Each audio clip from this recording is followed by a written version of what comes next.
Turn up your volume. Because you're about to listen to The Sick Podcast. Rays Rewind with Bell, Bushman, and Drew. Jansen. That is into center field. Here comes Kiermaier. Phillips has tied the game. Arose Arena coming around. Throw home. Now he stumbles. But the ball gets away. Tampa Bay wins it. Brett Phillips, Game 4 hero. The sickest Tampa Bay Rays podcast. It's gonna be sick.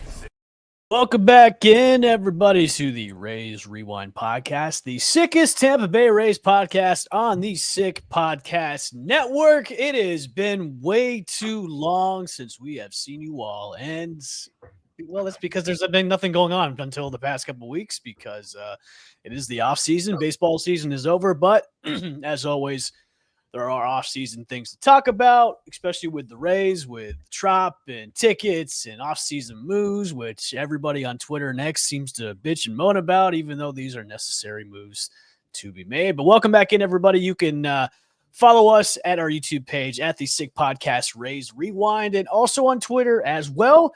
I am the great Bushman, and joining me as always is my co-host Drew. What's up, man? How you been? Good. Yeah. Just enjoying the break from baseball, to be honest with you. It's kind of nice to, I've said this before, it's just, I get so into it during the season and just trying to watch, being away from the area, watching pretty much every game on MLB TV and just being so invested so that when, the season's over and I decompress from baseball for a bit, keeping up with what's going on with the Rays, of course, whatever being put out there, but a lot of people are asking nice me, like, do you watch like the playoffs, even though like your team is eliminated? I'm like, I'll watch a game here and there, but I'm not invested because football has started and I'm invested into the Bucks and I've got fantasy football and all that stuff too. But like I did watch a little bit of the Dodgers Blue Jays series, and I gotta say, look, exciting series. Won 7 games back and forth. The Blue Jays definitely had their chances to take it from the Dodgers, but I think this series with the Dodgers and Blue Jays has been like the most exciting World Series we've seen in a long time, just because of the back and forth and everything. So, but I guess congrats to the Dodgers once again. They're back-to-back champions. But hey, thanks to the Rays, they should be thanking because they have a lot of our former players on their roster. Yeah, well, Ben Rortvedt getting a ring is always good to see. Tyler Glasnow getting a ring, Blake Snell getting a ring. Yeah, I love how those two were trolling a little bit in the clubhouse after they won. They're like, "Hey, we lost to these guys in 2020, and we won with these guys. What better way to do it? If you can't beat them, join them." High five! It was the Kevin Kiermaier World Series. With him getting a ring with the Dodgers last year. I think he was on staff with the Blue Jays technically this year too. So yeah, I think so too. Yeah, they brought him back for like a special consultant, or something like that. So it was like part-time. But yeah, no, I watched. I definitely keep up with what's going on. I don't sit and watch the games, from a fan perspective and just sit and watch a game 5 of the ALCS or something.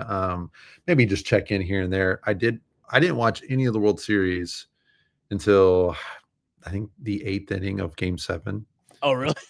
Yeah. I mean, I was, again, I'll keep up and just see what's going on and see kind of maybe watch some highlights I understand what's happening and like the context of the series and stuff. But I'm not sitting down and watching. To be honest with you, I subject my family to so much baseball during the season that when it's like not my team and, essentially meaningless games for me, it's hard for me to be like, let me we're watching the World Series. We're turning even though our team isn't playing tonight. So so I did catch the last several innings of Game 7 though, more so because I just want to see if the Dodgers could tie it up, which they did. Which of course they did. And Jeff Hoffman just blew it big time.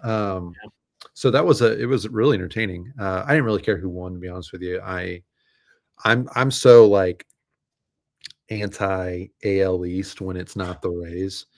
Like and like I've always felt that way about like college football. I'm a huge Florida Gator fan, and I've never been like the guy that's like, oh, SEC, like I want to see the SEC teams win.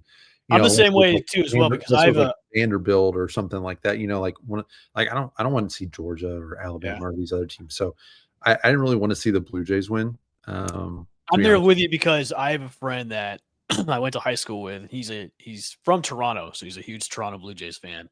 Yeah. And if there was one thing I did not want to happen was for the Blue Jays to win, because then I would have to hear it from him. Oh, we won another one. That's 3 championships when the Rays have had 0. It's like, so even though I didn't want the Dodgers to win, it's like I'd rather have the Dodgers win than the Blue Jays win. That way I wouldn't have to hear like gloating all the time now. So yeah, because it's just kind of like, ho hum, like, the Dodgers won. Who cares? And if it's not going to be the Dodgers or whatever, I would rather it just be the Rays. So and not a team in our division. Yeah, I had a really good work friend of mine he's Canadian, lives in Canada. So he's, of course, a Blue Jays fan. So I was thinking about him during the season. I was like, it'd be kind of fun to see, I wouldn't mind seeing him happy about a World Series like that. But yeah, I'm just glad it was an entertaining game. And, now we get to move on and, Rays get to make some moves maybe. So we'll see. So speaking of moves, great transition, by the way. Oh, I've gotten better. A couple years in, I picked up that skill a little bit. So Yeah.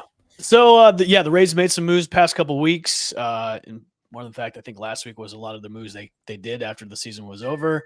Not going to go through the entire list of moves that they made, but just highlight a few. They claimed Jake Fraley from the Atlanta Braves, so he's going to be coming back. Cole Wilcox, Hunter Bigby been activated. Cole Wilcox been traded to the Seattle Mariners for cash. One surprising one I thought was really kind of a head scratcher was Bob Seymour. Bobby Batts was designated for free agency. He's going to be looking for opportunities in Asia. Brian Van Bell, who came over in that trade, has been designated for assignment. Cameron Meisner was traded to the Royals for a player to be named later. Of course, the biggest one was the Rays declining the option on Pete Fairbanks, so he'll be going free agency. Most likely, he'll be a Dodger sometime soon. Or St. Louis Cardinals, maybe. Maybe he'll be a New York Met. We never know. But those are the kind of the key ones that happened throughout the past couple weeks with the Rays. Look, not surprising that they declined on Pete. I think you and I had discussed this too this past season that, out of all the guys that are free agents or possibly up for trade, it'd be him. And, I didn't think the Rays were going to pick up his option anyways. I think he declined a little bit this year too, as well. And wasn't the same Pete. And he was owed $11 million. And I mean, I think with the rotation that they have in the bullpen right now, I think they could find another guy that could step up and be the closer for them, or even go out and get somebody cheap out in free agency to be that closer. So not surprising. I was happy that they did pick up the option for Brandon Lau. So Lau is coming back. That's good news. But yeah, the other moves that they made, look, Meisner was one of those guys that played well during the season. It was kind of like up and down for him, had some showings of greatness. But again, this is a team that is going young. They're going to find young guys to come in. They've got their core group that hopefully they're going to sign to extensions maybe this offseason. That's something I want to see from the new ownership. Actually, I wanted to talk to you about, did you watch the press conference when the new ownership group was Yeah, we watched it. We did talk about that. Last episode, we talked about that. Yeah, that's right. So see how long it's been since we've had a show. I can't remember the last show we did. But I think that the moves that they made are necessary ones. I mean, they saved some money, so more moves are probably going to be made in the next couple of weeks. We've got the winter meetings coming up too as well. Any surprises from you? Were you kind of just like, yeah, this is pretty much Rays at their normal business when it comes to offseason stuff? Yeah, no surprises. We've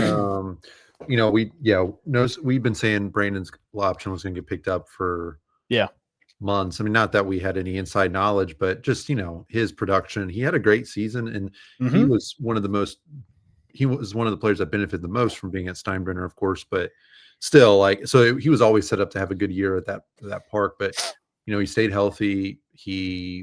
He's very valuable to the team given his position and his left-handed power. So, the option they had on him was pretty affordable for what he's done. And certainly I think they felt good about either bringing him back or having more of an opportunity to trade him in the offseason, even at that current price. Pete Fairbanks, I don't have like stats in front of me. Don't care to pull them up, to be honest with you. But just, thinking back on this year and even last year, he was the bullpen. If we remember, like in 24, the first half of the season, the bullpen was awful. God awful. Yes. And him and Jason Adam were not very good. And they eventually, obviously, they traded Jason Adam at the deadline or, in July. But, the bullpen picked it up big time in the second half, and Pete was great. But then this year, it just never felt like, I never felt confident with him in that it was going to be a clean inning. I'm sure he did have clean innings, but it seemed like more times than not, there was even if he didn't blow the save or whatever, it just was always, walking a couple guys, hit here, hit, like, it just never felt smooth for him. And certainly not as dominant as he used to be.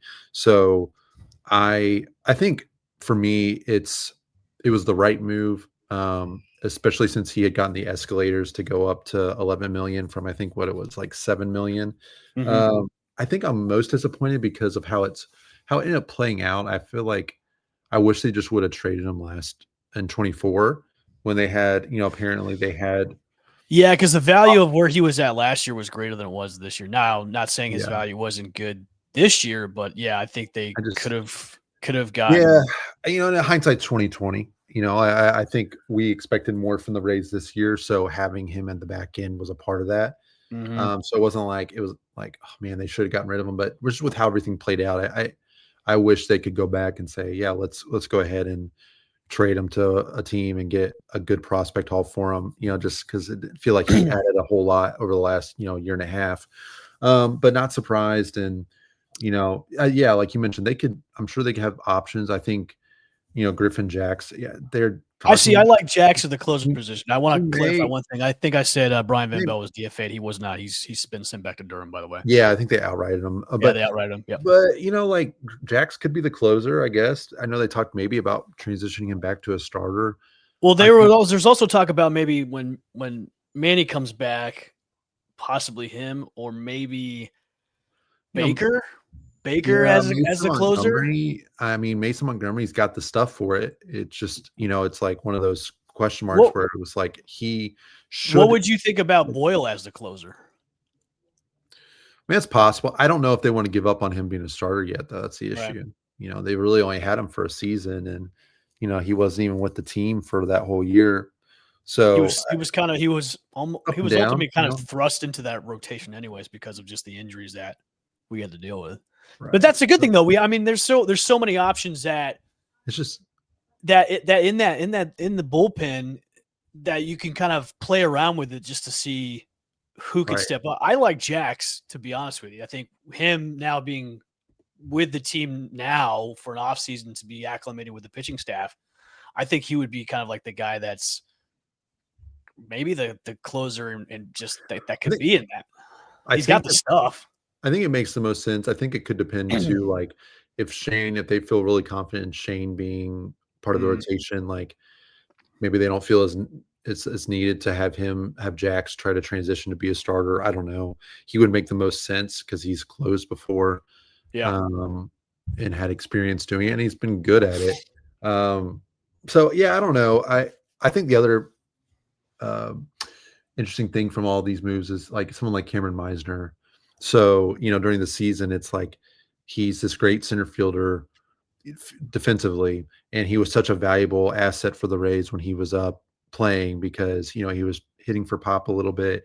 He obviously had the opening day homer, but like his defense was just like they needed him in center field, and they were just lacking so much without him there in the field.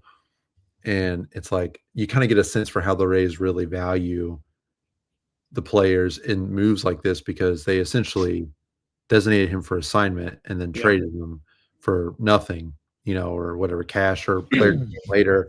So it's just like kind of eye-opening of like, okay, this guy that we as fans, yes, we knew it wasn't like he was like this super great outfielder, but obviously was valuable. Yeah. At the end of the day is like the first guy to be cut loose and, obviously not a part of their long-term plans, despite how, Yeah. Some of his skills that he has. So it's just interesting. I think it goes to show like outfield is, It's a mess. It's a mess it's right now. such a, I'm surprised Morel wasn't DFA too. It's just so much like average players. Well, could that be a sign of like, hey, they're gonna maybe focus on that and try and sign somebody that could go in there? I mean, right now, I was reading some of Neander's comments from the GM meetings. He talked to MLB.com, and it's kind of like the same. Like they're counting on better health. They're kind of counting on better health from some of their, some DeLuca and Palacios, and more development from Mangum and Simpson, and Josh acknowledging that Josh didn't have a good year and just kind of feeling like he's going to do some things different in the offseason to get back to where he was. Did he say anything about Morel? No. He's got to go. I don't know. I mean, it feels like if we're going to go into this season with there's no reason to expect like them to be any more productive than they were, which was not very much. So, I would hope that they bring in somebody, whether through a trade or a signing that feels more impactful than what the current group is.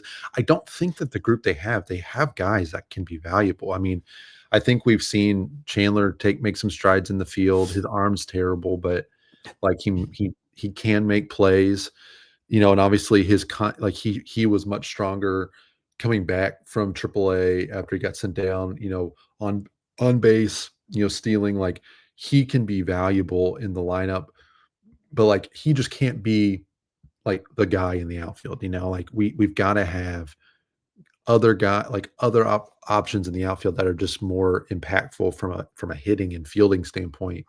And that's why we're going to go sign Kyle Tucker. That's what we're going to do. Yeah. And Mangum, like, it's like every other free agent that pops up, the Rays are going to go sign him. I know. And Jake Mangum, like, he's great. I would love for him to be our fourth outfielder. Like, he would be a great fourth outfielder. Switch hitter, can field, got a great arm. He's a good hitter, very fast. Like, I don't know if the Rays' best version of the outfield in 26 is Jake Mangum playing every day. Like, it's just not. I think over the course of the season, it's really going to be detrimental more than helpful. And so it is on guys like Josh Lowe being an everyday player that can hit for power and steal and all that. But with him, it's his oblique going to flare up again like it did. Yeah, and they just need. Again, I've talked about this. They need to go out. I think whether it requires trading somebody like a Yandy. Or I think they need to go out and get somebody more impactful in center field. They need to have, an everyday center fielder lock down that position. And I don't think DeLuca is the guy, even though he played okay when he was up. I don't think he's the guy. I think, they need to go out and make a trade. I have some name, like I've mentioned Ceddanne Rafaela, but I don't think that's necessarily realistic anymore. But the Rays also want to bolster the rotation. There was a short-term starter. Yeah, a couple of names have been floated around. Zach Eflin, which I don't want back at all. I don't know why his name has been thrown around in there. Michael Lorenzen, Jose Quintana, Chris Paddock, Patrick Corbin, Tyler Anderson, and possibly Walker Buehler or Dustin May, who are both had crappy seasons, so it could be projects for the Rays. But I think even Zach, Eflin, I'm a hard no on that. I know he can eat up innings, but he was atrocious with the O's last year. For a guy that kind of spurned the Rays when he had that little comments, like I don't want a guy like that back in my clubhouse. No. Yeah. So get him. I saw some people saying like they just bring back Zach Littell. I saw that too. I don't know. I mean, I don't know what it is. It's because with Littell now, if he can come, he would want to command more money. He's gonna be like, well, I'm not coming back. He deserves it. Yeah, he deserves to. I see teams that have the bigger payroll going after Littell like that. He's not going to come back to the Rays. He wouldn't come back for a discount. There's no way. I don't. It's something about those pitchers for me, and I have no reason to feel this way. And there's certainly Eflin looked really good in 23, and Littell has looked like the Rays' best pitcher at times and looked really good for the most part. It's just something about like these hey, they're going to fill up the strike zone. They're not going to blow you away with their stuff, but they're going to fill up the strike zone, commands on point, and like those types of pitchers. I can't ever get excited about. I don't know what it's just.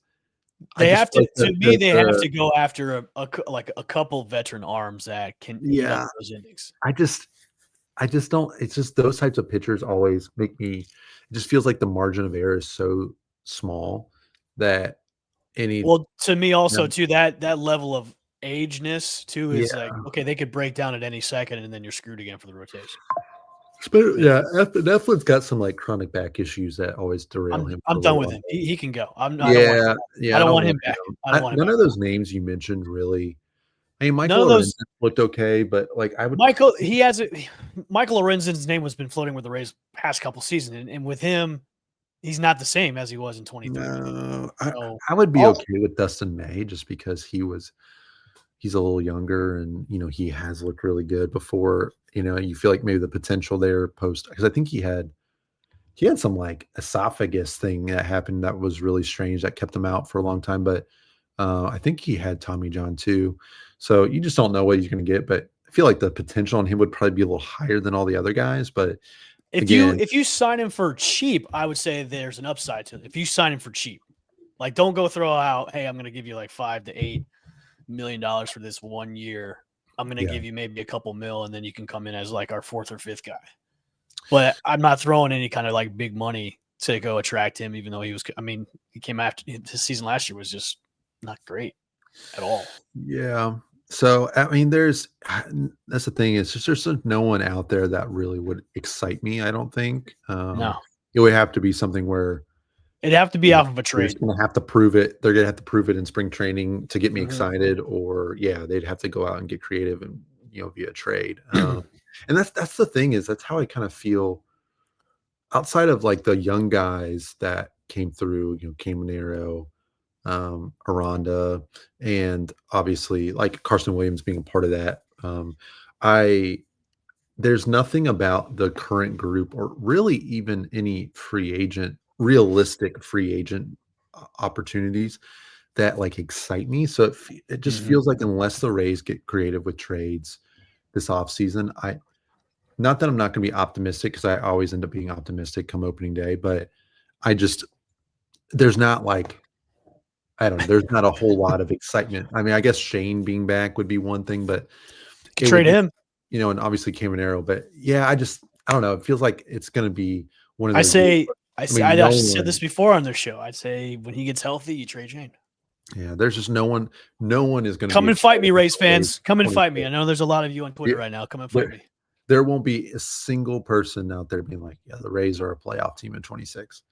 And that's realistic considering where they're at with the ownership group and the stadium and all the uncertainty with the lockout and everything. But so I don't know. I'm hoping they can do something exciting with the trade and get me pumped. And because there's not even like in AAA. I mean, there's some guys I'm excited about, like Trey Morgan being one, and Brody Hopkins, and some other options. But like, there's not like that's nobody wows you. Nobody wows time minor leaguer that I'm also really excited about. I'm very excited about Trey just because I think he's going to be a good major league player. But I don't know. It's just none of those splash moves that I see in the future, at least this offseason. And so just trying to keep my expectations, I don't want to say down, but just, not trying to get too. We'll see. We got winter meetings coming up the next couple weeks. You got Taylor Walls coming back, man. Hey, Neander's him too. One of the best defensive shortstops in the game right now. Just has a shooting bat. He ages so well when there's no baseball being played because his numbers are great. I can't believe he didn't win the Gold Glove. Yeah, that's ridiculous. But because all the numbers, I was like reading about, the award beforehand, and all the numbers pointed to him at significantly fewer innings at shortstop because he had been hurt. And I don't know. I think it's still the Gold Glove thing can still be a bit of a sham. Just like the AL MVP. Yeah, well, and Silver Slugger. Like, I don't understand how Brandon doesn't beat Jazz Chisholm on that. But it's all the popularity contest, man. It's all bias. Junior had, I don't know what numbers. I mean, Jose's obviously had a great year, but Like, I don't know. It just It's all biased. it's just I was like, Jazz Chisholm. Cal Raleigh should have won the MVP last night. He should have won it. So, but yeah, I think because the Rays, I think it kind of flew under the radar, but the Rays not only picked up Taylor's option for next year, but they gave him another option the following year. Yeah. So, I mean, they value his defense. It's always been the Rays. And they should. He's the bar is so low for him offensively that it's just like, man, you just have a hard time not like just staying with him because he's so good in the field. And, you just feel like one of these years he's really going to hit his stride and hit like 2026 is 230, 240, like just something, and 2026. It's going to happen. Drew. He was the 2026. I think he was like the third most valuable Rays player this year by WAR. And he didn't play, but I don't remember when the last time he played. It was like maybe July. So, yeah, I mean, it'd be interesting to see. I know it seemed like Neander's comments on shortstop. I mean, it seems like they're going to give Carson an opportunity. They should, I think, to win the job, which would be exciting.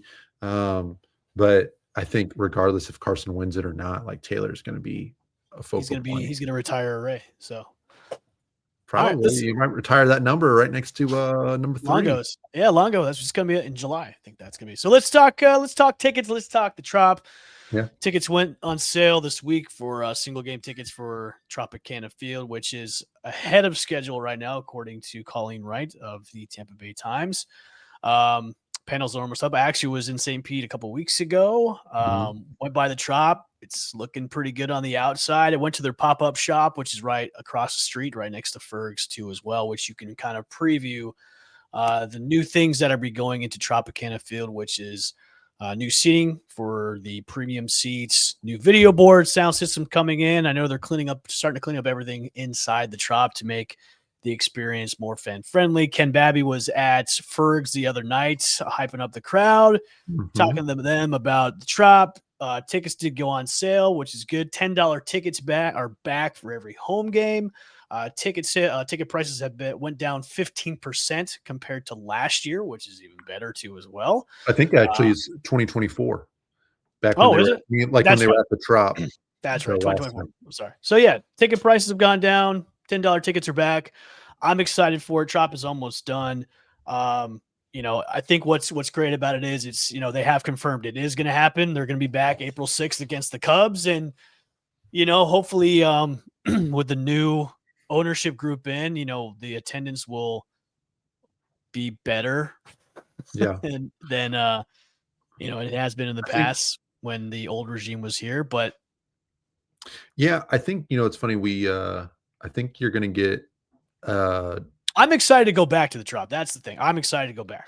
Well, that's the thing too, is it's going to be there's going to be a boost for, I think, just people being excited about, just being back at the Trop. We talked about like the new stadium in St. Pete when that was still a thing. And, you get the boost of new stadium boost for a couple years. And then you probably run into some issues with attendance because it's in St. Pete.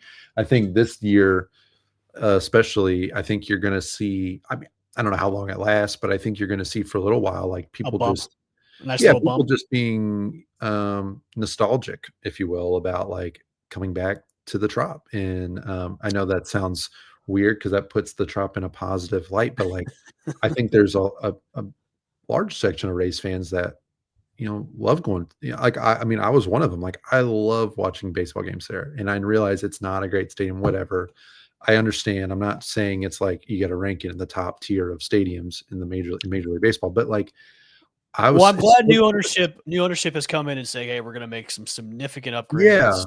Yeah. Like, I know one thing they talked about during that press conference was like fans are coming first. Like the fans, that's what we want to focus on is the fan experience, and for them to invest. Like I got into kind of a Twitter conversation yesterday with some guy that was like, why invest money into the Trop when they're not going to be there for only 3 years? It's like, do you not understand like they're putting money back into this to attract fans back to the stadium to watch the team? I'm like, where else would you want them to play? Yeah. Like, they're not going to go back to Steinbrenner. Would you rather have them come into a stadium that's full of mold and crappy seats and looks like shit. Like, I don't what your mentality of why invest money. So you're investing in the team. You're not investing not only in the stadium, which you're going to be at for maybe 2.5, 3 years. You're also investing in the team and then also the fan base.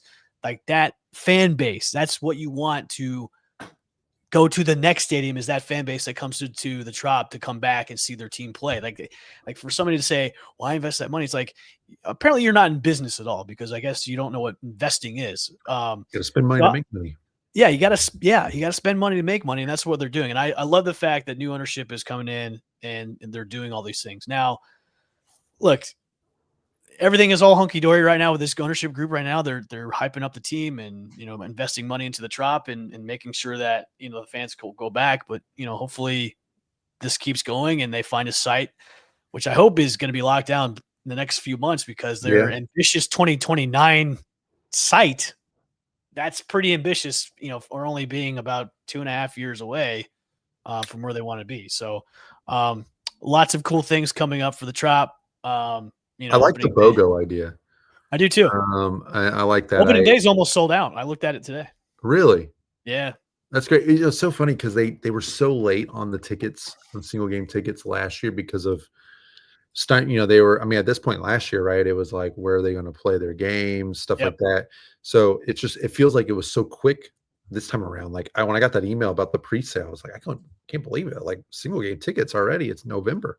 Yeah. But actually, let me clarify my statement. Okay. It's not almost sold out, but it looks almost sold out from what I looked at on the map. Yeah. I think that's awesome. I wish I was, last year I didn't get to go because we didn't want to spend $300 on 2 tickets, but I would love to go again to go to opening day this year. We're just not going to be in town for it. But I love that idea about the BOGO.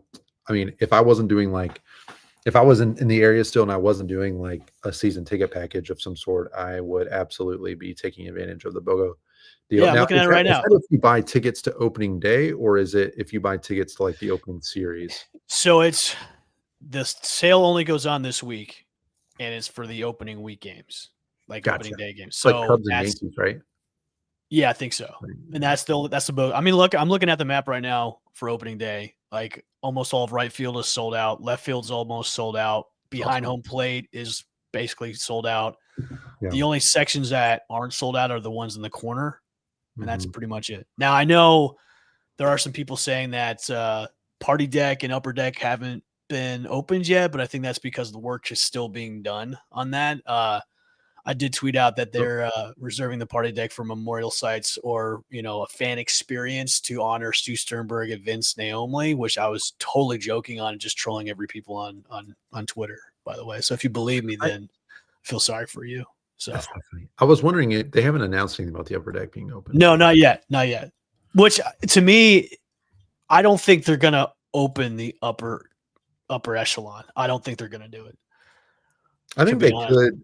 I think they could for that first week. If they do it, they could do it for the first weekend for Longoria's weekend too. They should do it for like the marquee matchups, like when they play the Yankees, the Red Sox, the Cubs series. You can open that for the Longo series. You can open it up for, because for those marquee matchups, open it for that. When you're facing like the Rockies or whoever, like those the bottom barrel teams, don't open it up. But when you're facing the big dog teams, I'd say open them up, because then you're going to have more fans come in. I was at the game.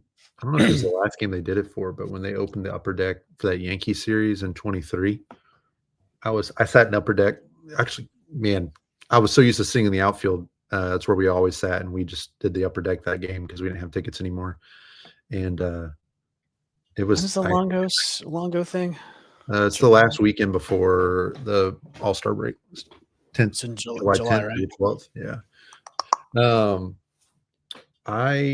That's against the Yankees. Oh, it's the first game is. I think it's the Mariners. Mariners series, yeah. Yeah, right. I looked. I think too. It's just like, I think there's going to be a good energy in the Trop this year, at least early on. I really hope that they don't get off to a slow start on the road. Those first 3 series, they play. It's not like they're opening up with. I think it's the Cardinals, the Brewers, and the Twins, maybe. What I hope is, since now, you're going back to the Trop. I hope that the people that went to the Big Stein this past year, cross over the bridge and go to the Trop. That's what I'm hoping, because of all the talk about, well, if they're in Tampa, they'll draw crowds in Tampa. Now, I know they didn't sell out every game at the Big Stein, but that, look, weather here sucked during the summer. It's hot. Not every game's going to get sold out, but they sold out the majority of those games. But like, if all those fans in Tampa showed up at the Big Stein, hopefully they make that drive over the bridge to Tropicana Field. I just hope they do, because I don't want to hear any bitching and moaning about the crowds. It's like, well, you guys showed up at the Big Stein. You can definitely make it over to Tropicana Field.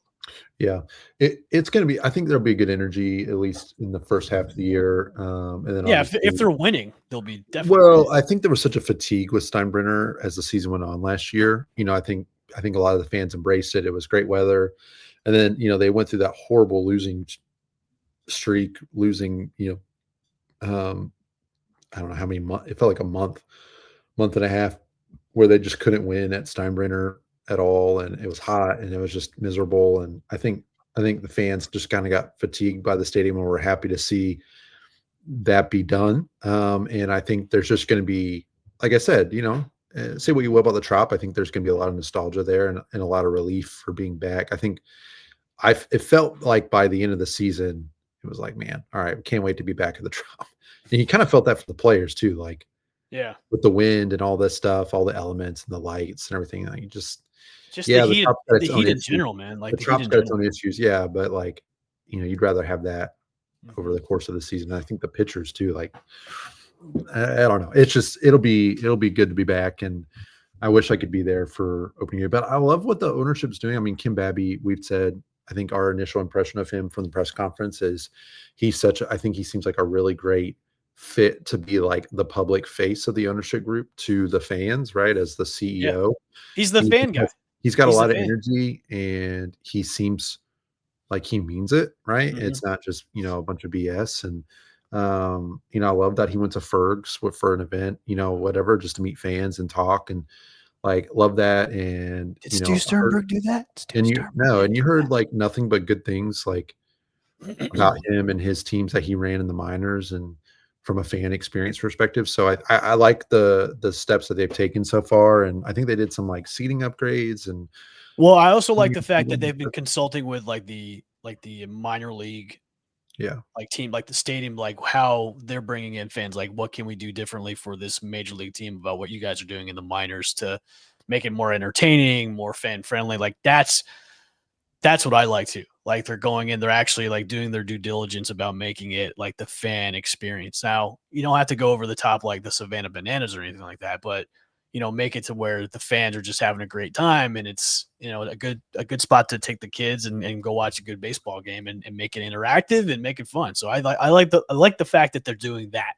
Right. It shows me like they care about the fans, they want to make an impact. And look, I agree with you. Kim Babby's the face of, to me, he said it in the press conference, fans first. Like that's a guy that cares about the fans and wants to, bring in the fan base, which I like. So Stu Sternberg didn't do that. Yeah. And I mean, and to be honest, like Matt Silverman and Brian Auld, like those guys that were a lot of times, the voice box for the ownership group, like they never did that. And again, maybe like the bar is just kind of low for this new ownership group, because fans were so over the old one. But no, they weren't, Drew. When Stu was leaving, everybody was like, "Oh, I'm gonna miss him. Yeah, I'm gonna miss him so much. He brought so much. Oh, he did so much for this team. I miss him so much."